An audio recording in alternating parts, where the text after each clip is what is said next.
Gizmodo published a story titled, "Did Twitter Keep Tabs on Journalists' Political Leanings?" It's from Brian Menegas. It's an interesting story because he cites, for the most part, me on Joe Rogan. I said this. I think you mentioned on Sam Harris that the left, these left liberal journalists only follow each other. Dorsey responds, yeah, in the run to the 2016 elections. I said, yeah, and so I still believe that to be true, and I've worked in these offices. Dorsey says it has changed. They've done the study again, the visualization, and now there is a lot more cross-pollination. Excuse me. But what we saw is folks who are on the left end of the spectrum mainly follow folks on the left, and the folks on the right followed everyone. Jack Dorsey's not wrong. Let me expand upon what I was saying from that transcript. I worked for Vice. I worked for Fusion in two different offices, New York and Miami, and I was around these people.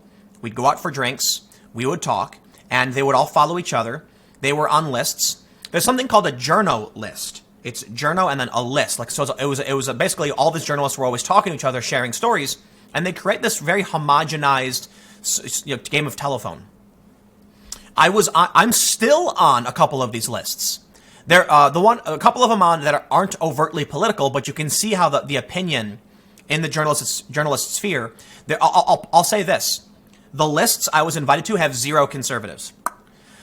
So while they're not always about politics, you can see what happens when one person shares the story. All of these outlets then report on it. The point of the story from Gizmodo is actually really interesting. He asks, how is it that Jack Dorsey knew this? And he did some investigating. And it turns out the study cited by Jack Dorsey didn't reference what Dorsey's referring to. In fact, it appears they got a statement where someone from Twitter apparently told him that it was an internal. So here's what we have. He says, given the lack of apparent sourcing for the remark, the Twitter spokesperson then suggested Dorsey may have misspoke, only to later write the following. What I've been able to find is that it was an internal research effort done by our product engineering team. I'm looking at answers for specific questions, but in general, no, we don't track political affiliations. But apparently they kind of did. But Dorsey referenced this study, which makes a really, really important point. It proves, at least the study provides proof, I don't want to say it proves definitively, that progressives and journalists overlap each other, and the mainstream political sphere is, journalistic media sphere is liberal. You know, I've had people say, the media isn't liberal, you're wrong. Well, let me show you evidence. In this Twitter map below and in 3D above, of the U.S. political landscape, accounts that follow one another are clustered together, and they are color-coded by the kinds of content they commonly share. At first glance, it might seem reassuring. Although there are clear echo chambers, there is also an intertwined network of elected officials, the press, and political and policy professionals. There are extremes, but they are mediated through a robust middle. So let's make this big. Okay, there we go. Check this out. Welcome to politics. Okay. The U.S. political landscape. Each circle is a Twitter account. Its size represents the number of followers. Color reflects the kind of content. There are multiple left-right groups, with the political parties closer to the center and the anti-pro-Trump groups at the extremes. I want to point out first, this is a visualization, which means they probably placed the pro-Trump and anti-Trump at odds with each other, not because they're left or right, but to visualize it. So it doesn't necessarily mean that the pro-Trump people are more extreme than either group. It's just how it's visualized. All right, so first, what you can see on the screen, I know it's kind of small, this is the resistance. This is massive. Look how big that's huge. It's a ton of accounts. And that's this right here, this white, Democrats. Makes sense, right? But let's move forward. Looks like I gotta zoom in on this because it's tiny. What we have here is the progressive movement. Take note of where it is. There's a lot of stuff right here in the big center, and that's political. And let's jump forward. Mainstream left journos. So this is the mainstream journalists. You can see there's a lot of people in the center, and that's a fact. And this is an important distinction I want to make sure we talk about. I have said many times there are good journalists who do good jobs and don't crank out fake news nonsense. Unfortunately for them, look at the size and spread of all these accounts in the progressive and Democrat area. There's a mainstream journalist over here on the right. Unfortunately, while you do have a decent amount in the center, the bulk of it is left, Democrat, and progressive. Is this not evidence? Because there's study after study saying it's true. Certainly, this is more evidence to suggest it, but let's move on. There's just 21 images. The Democratic Party, basically in the same area as these journalists. Surprised at all? You shouldn't be. Now we have local news and politics. And this is not surprising. Local news and politics is not at the national level, is going to be much, much different. Local journalists may end up being Republican if their area is Republican. Local journalists may be Democrat in their area. Look how balanced local journalism is. You do have a bunch of progressives, and there's more. So even local news leans left. But local news has always been way, way better. At the national level, they are playing hardcore politics. Party politics this is pretty obvious. Interestingly, though, we can see that there are bigger accounts associated with the left, but more accounts over here on the right. I should say that more accounts go further to the right than the left does, but for the most part, the biggest accounts are leaning towards Democrat. This is in line with other research that was presented showing that Twitter tends to be female and democratic and feminist.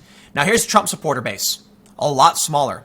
The Trump supporter base is way smaller than the resistance, but I think it's fair to point out in a lot of instances, the Trump supporter base probably does overlap with the resistance because people are always tweeting at each other. Both groups are going to tweet in response to Donald Trump. And then you'll see like the Krasensteins get into fights with someone like, I don't know.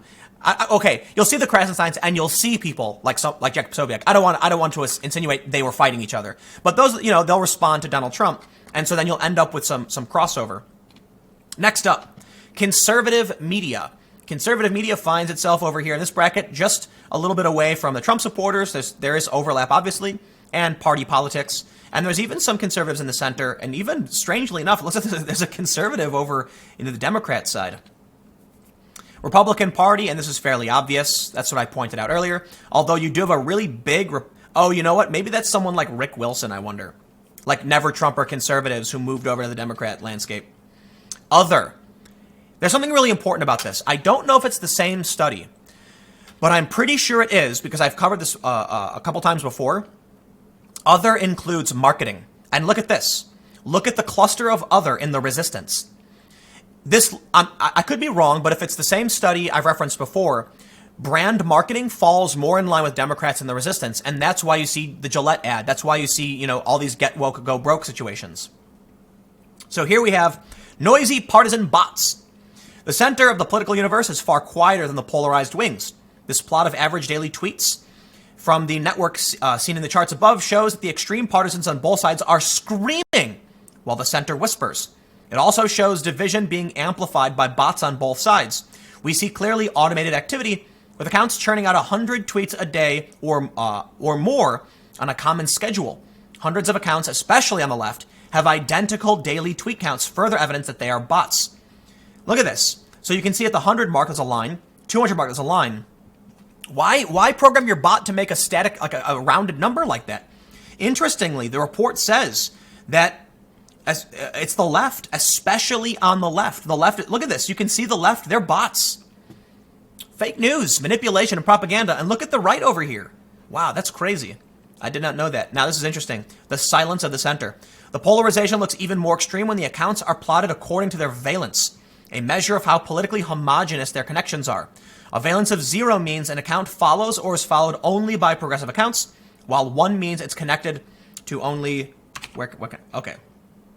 conservative accounts. So look at this. We see 1 and 0. Look who's in the middle.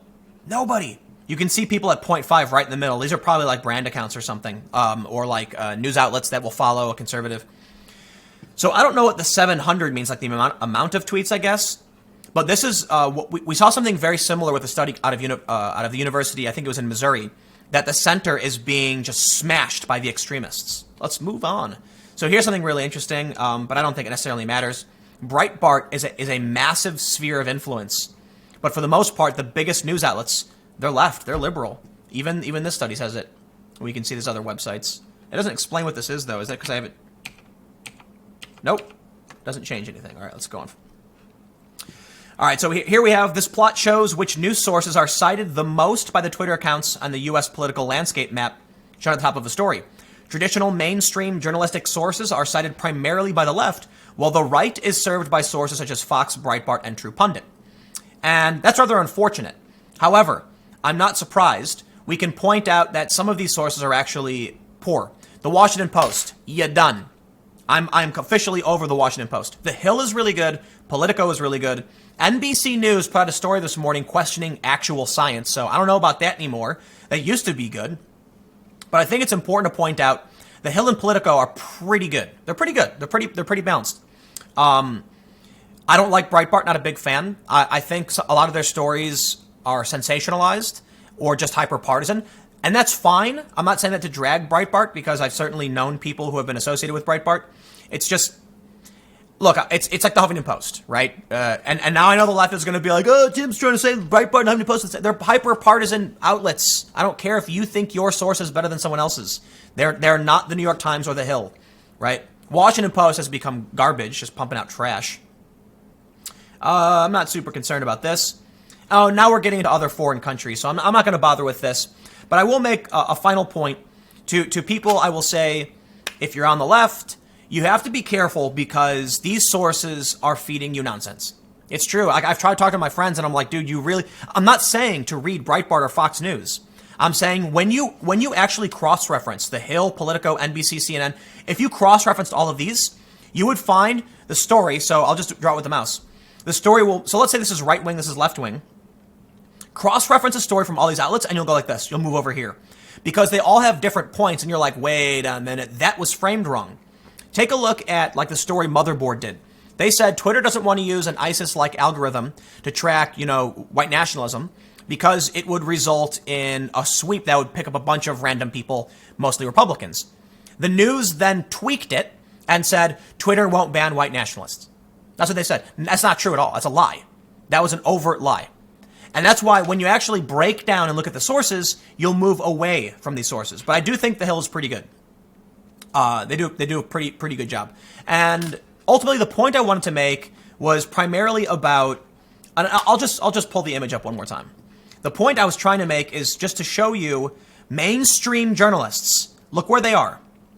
The progressive movement. It's a direct overlap. In fact, these huge accounts right here, you can see, are overlapping almost perfectly with the median for mainstream news.